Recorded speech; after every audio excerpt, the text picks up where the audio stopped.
7. Advances in biotechnology were helping people improve their physical and mental abilities to an amazing degree. Provided, of course, they had enough money.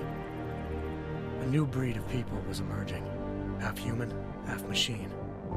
And in Detroit, at least, not everyone was happy to see it. I'd just landed a job as head of security at Sarif Industries, a cutting-edge biotech firm.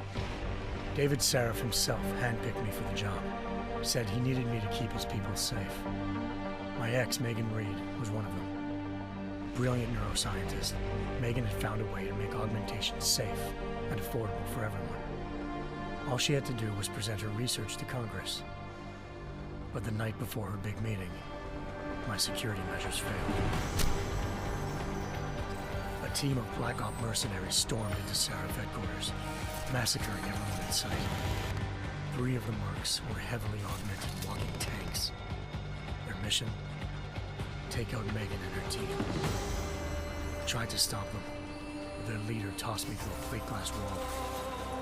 Last thing I heard as his bullets slammed into my brain was Megan's dying scream. I should have died with her. Only I didn't. High-end military-grade enhancements saved my life. The best augmentation Sarif's money could buy. It took me half a year to get a feel for her. Should have taken longer. But 6 months into my recovery, Sarif Industries was attacked again.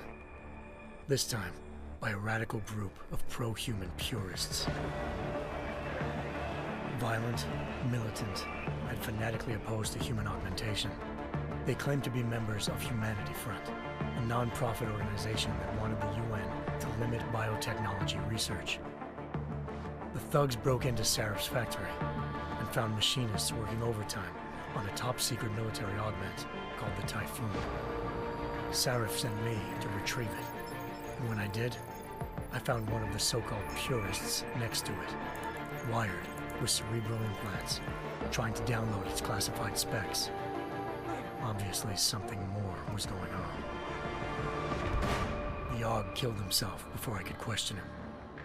Sarif ordered me to dig deeper, so with the help of Frank Pritchard, Sarif's head of cybersecurity, I did.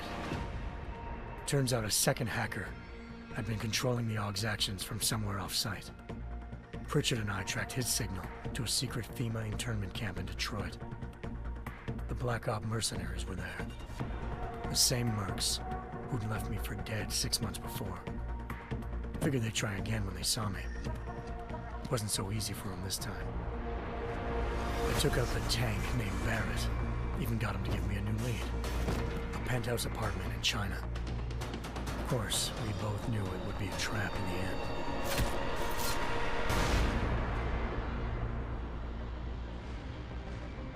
Hengsha Island, China. Home to a city so crowded, they had to build a second city on top of it. Trying to find clues in Hengsha wouldn't be easy. Lucky for me, I wasn't alone. Farida Malik, Sarif Industries' ace pilot, had lived in Hengsha before. A good person to have on your side. She knew enough about the place to get me around. Malik dropped me in the lower city, close to the penthouse Barrett had told me about. Bell Tower Associates, a private security firm under contract to the Chinese government, had agents tossing the suite when I arrived.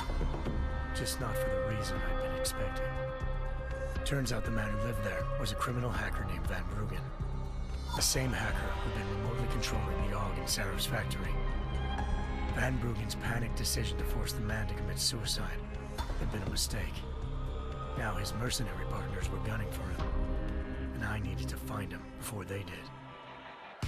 Locating Van Bruggen meant playing nice with the Triads, Hengsha's organized crime lords. They had the hacker holed up inside a low-rent capsule hotel. By the time I found him, Van Bruggen had no qualms giving up the woman who hired him. Zhao Yunru, president of the Taiyang Medical Corporation. According to Van Bruggen, Zhao wanted to monopolize the augmentation industry and had hired Black Op mercenaries to destabilize her competition. Sarif Industries was at the top of her list. To prove this, I needed to get inside TYM and grab a surveillance hologram off a server. I suspected Van Bruggen was hiding something when he told me this, but nothing could have prepared me for what I saw. Megan wasn't dead. She and her 4 best researchers had been kidnapped, spirited away somewhere while their kidnappers made it look like they were dead. Desperate to learn more, I confronted Zhao in her penthouse. She claimed to be a pawn in a bigger plan, and hinted at a group so powerful it controlled global interests at a whim. Then she slipped into a panic room and hit the alarm, forcing me to make a very quick exit. I figured Zhao was lying, but part of her confession made sense. David Sarif had been worried about his people. So worried, he'd required all of them to have subdermal locator devices surgically implanted. The GPLs would have been broadcasting the day of the attack. But Zhao said a single call to Picus, the world's leader in global 24-hour satellite news, had turned those signals off. I needed to fly to Picus headquarters in Montreal if I wanted to learn more.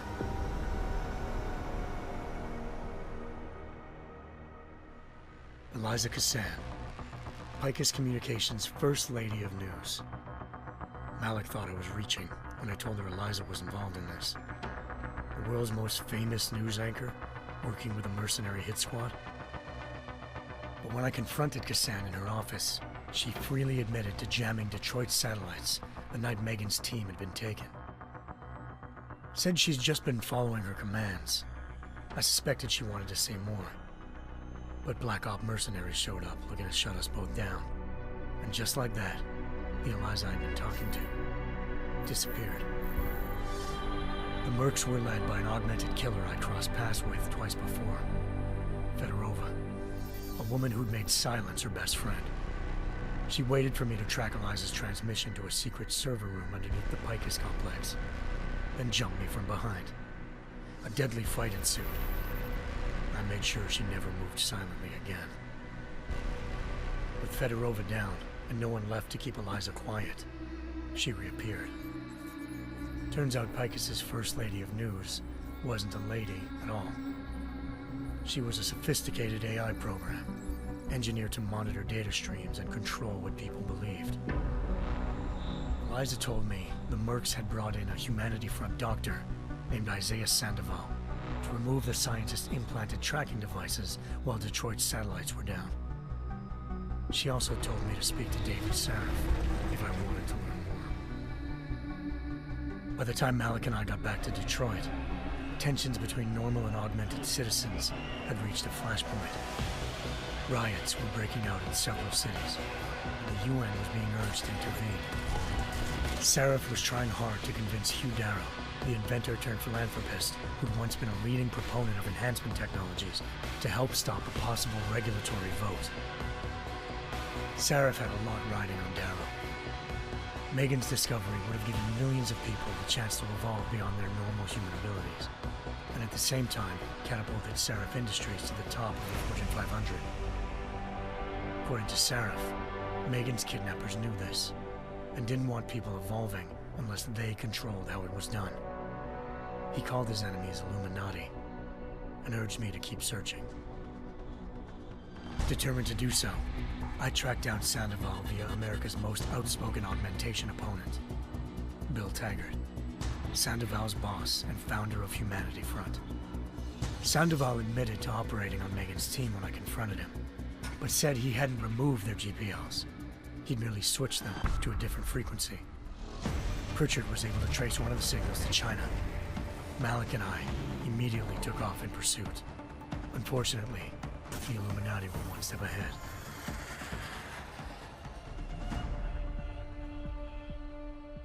Ambushed. Shot out of the sky by Bell Tower Associates, seconds after entering Hengsha's airspace. Malik's piloting skills saved me. After a tense and bitter struggle, I escaped into Lower Hengsha. The tracking signal I was following led straight to the Triads, or more specifically, to the augmented arm of Tong Si-hung, leader of a gang of augmentation harvesters. Tong said they'd taken the arm off a corpse, which Bell Tower had left at their door, meaning at least one of Sarif's scientists was dead. Maybe not the rest of them, though. Tong pointed me to a port used for human trafficking and helped me slip aboard a bell tower ship. It was sailing to Rifleman Bank Station, a military base in the South China Sea. Bell Tower was holding kidnapped civilians as prisoners there, and using them to perfect the Hyron Project, a human-computer interface that left most of its test subjects dead. My search for Megan would have ended then, if not for a mysterious ally named Quinn. In exchange for my help exposing Bell Tower, he slipped me aboard a second ship headed to Singapore, and an Illuminati-run biotech facility called Omega Ranch. 3 of Seraph's scientists were there, forced by their captors to create a technology capable of remotely shutting down augmented abilities. Thanks to an emergency recall notice issued by the World Health Organization, millions of people all over the world already had the biochip installed. With the help of the scientists, I tracked Megan to a private section of the ranch. There, I ran into Yaron Namir, the walking tank who'd put a bullet in my brain the first time we met. He'd teamed up with Zhao and was hoping to catch me off guard. But their little ambush didn't work. I found Megan in a suite belonging to Hugh Darrow, the billionaire philanthropist who'd Seraph had called on for help. Darrow had convinced her to go along with the biochip plan by promising to sabotage the tech. As she was explaining this, Darrow appeared in a global broadcast, telling the world that augmentations would be the death of mankind. Then he activated the biochips to prove his point. All over the world, augmented people flew into a killing frenzy. Darrow had betrayed everyone, and it was up to me to set things right. To do it, I had to reach Panchaea, a massive installation in the Arctic Ocean. As I raced through corridors built by an all-augmented workforce, I saw death and destruction firsthand. By the time I shut down Darrow's broadcast, I knew the damage he'd done. Still, humanity's future remained unclear. How would the world react to this sabotage? Would people ever regain their faith in augmentations again? What would be the Illuminati's next move? Only time could give us the answers.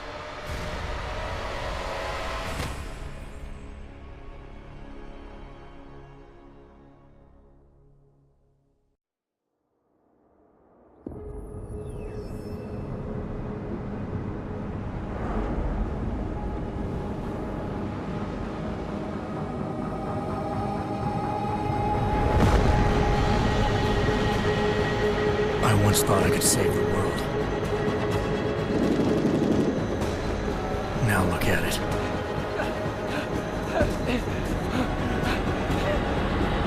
In yet another augmented terror attack, 251 passengers aboard Sister Airlines Flight 451 were killed when an augmented passenger broke into the plane's cockpit and ruthlessly butchered its flight crew.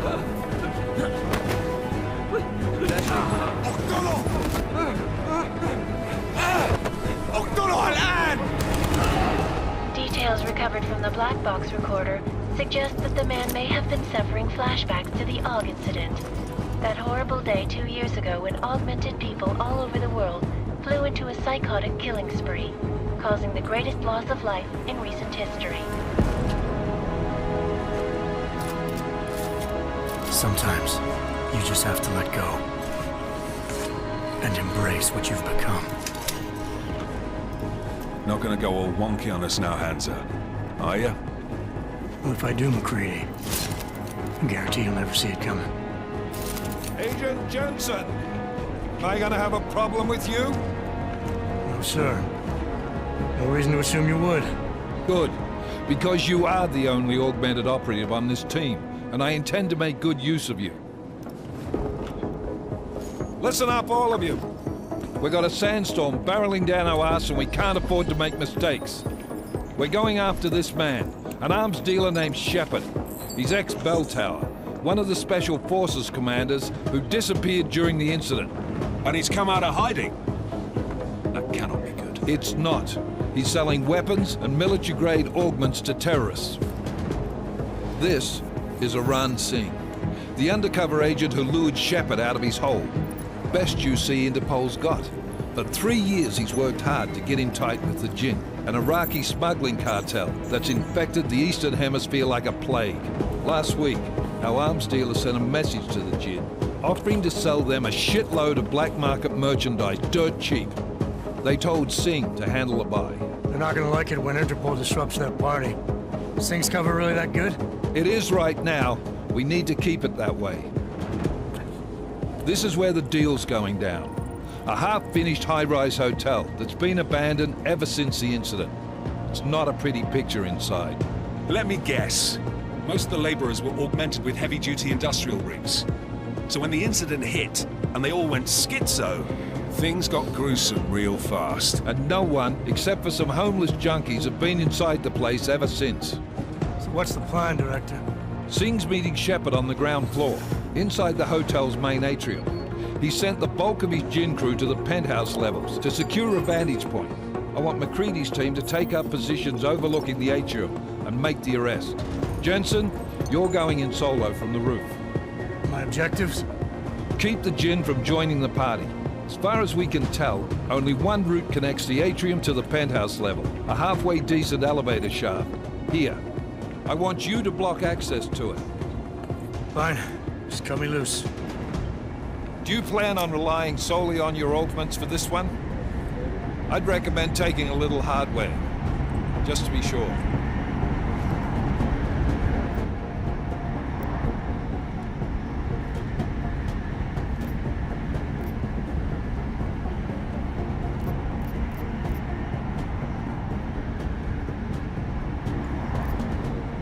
I'm not leaving my 6 exposed. Give me something lethal. Your call, but Singh's undercover in all this. So watch your fucking sights. What about range? There's lots of wide spaces and high ceilings in there, but a number of tight and constrained rooms too. So it's a crapshoot, really.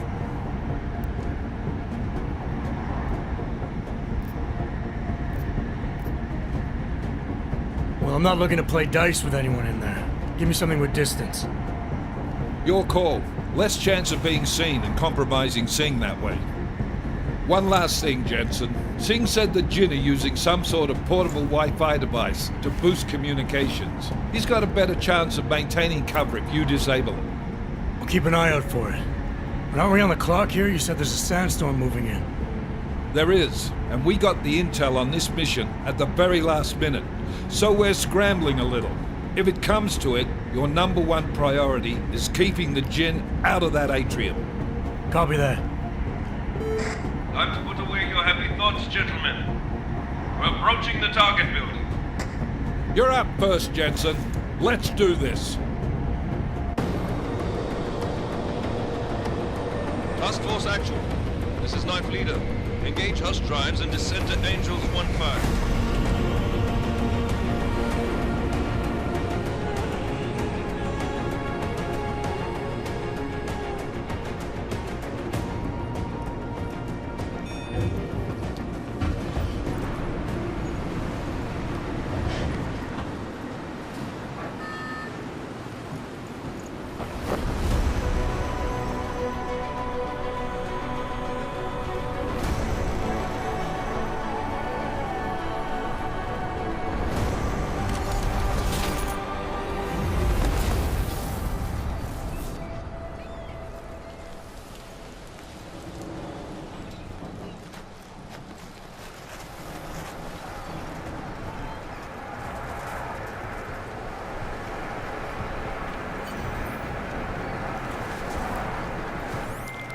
Team leader, this is Jensen. I'm on the roof.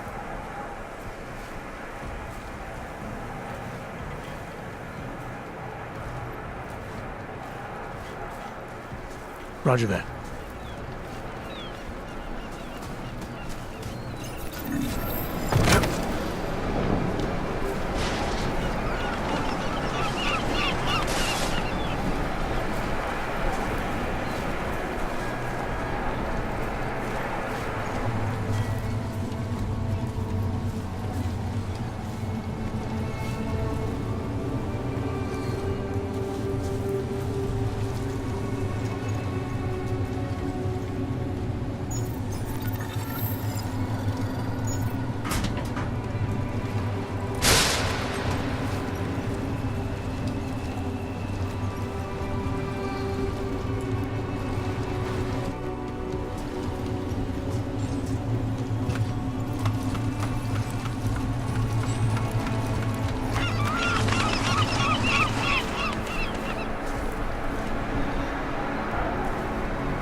wrong?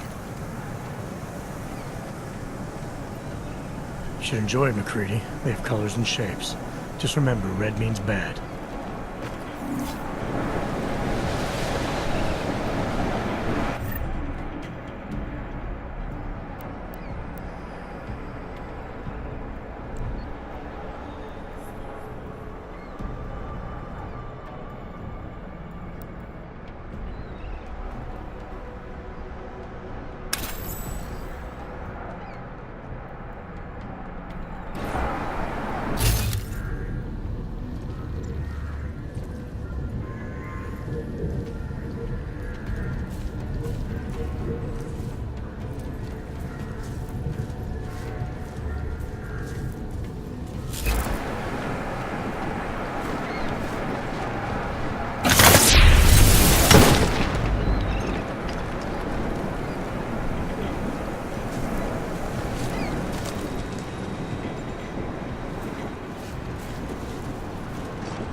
Anomaly detected.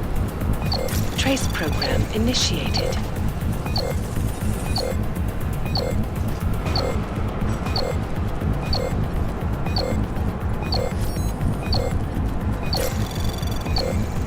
Access granted.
في شيء غلط بالمكان هذا.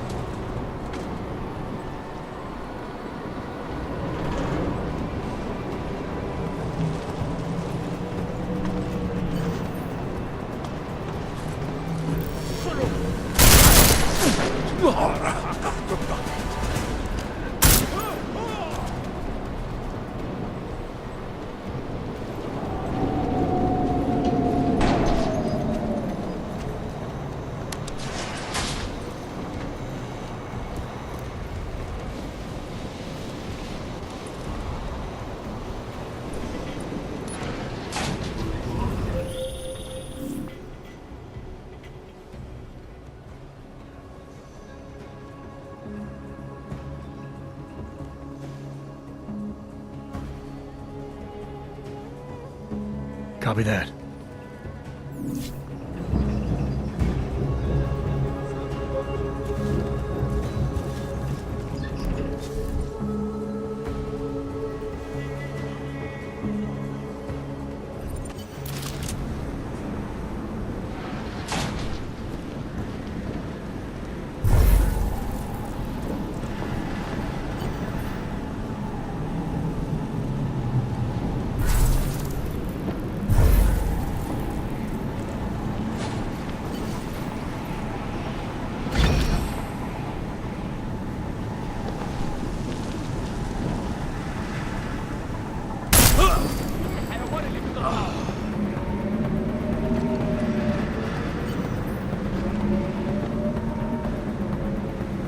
جاءت المصيبة.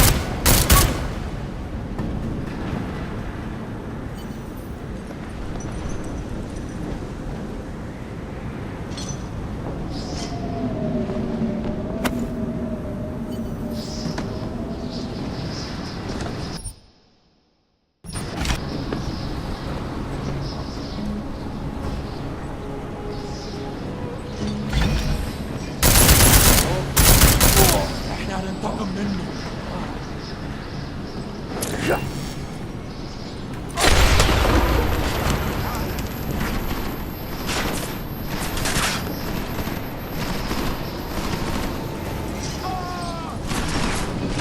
همشي لمكان احسن من كده. قوم بقى وخلصنا.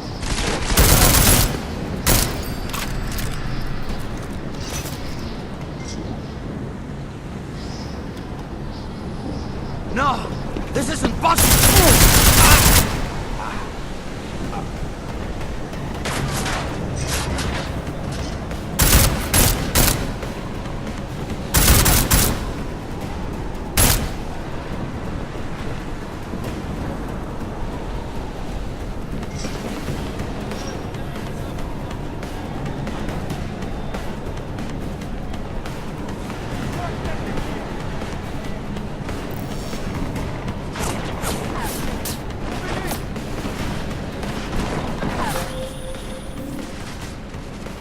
Working my way through the penthouses.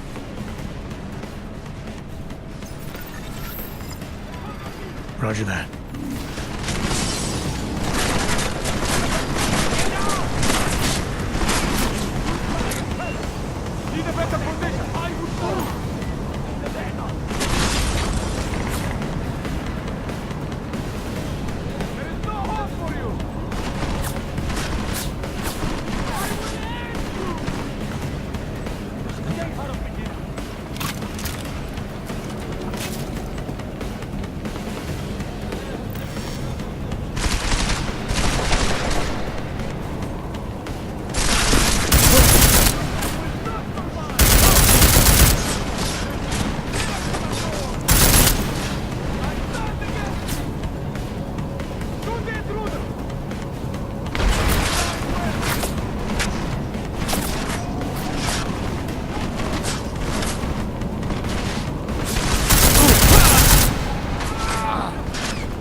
Negative. Didn't find it.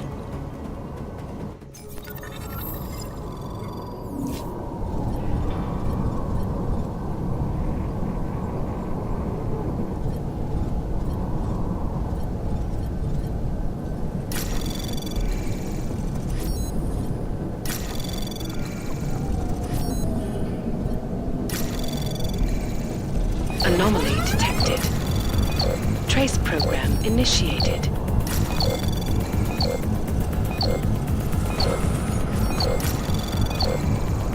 Access granted.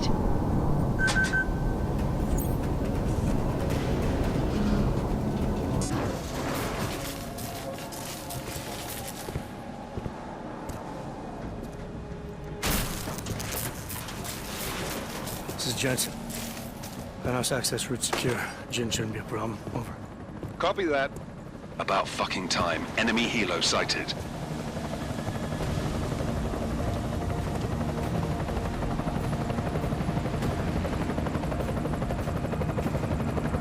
All right, strike force. Position and hold. Strike 1, in position. Strike 2, all set. Strike 3, yeah. Strike 4 in position and holding, boss. Eyes up, safety's off, guys. Yeah, no shit, brown nose. Watch your fucking mouth, Halliday. Both of you shut up. 5 in position. Everybody stay sharp. Singh's got eyes on Shepard. Patching you in now. Target's in the AO. Remember, Singh's down there, so watch your fire. You got balls, Singh? Executing a buy with a sandstorm on our ass? I cannot take credit for Mother Nature, mister. You can call me Shepard. How biblical. Are these the weapons? The Ogs. They're getting harder to come by. Guns are still on the chopper. Show me the cash, quick, and we'll... Oh, what the?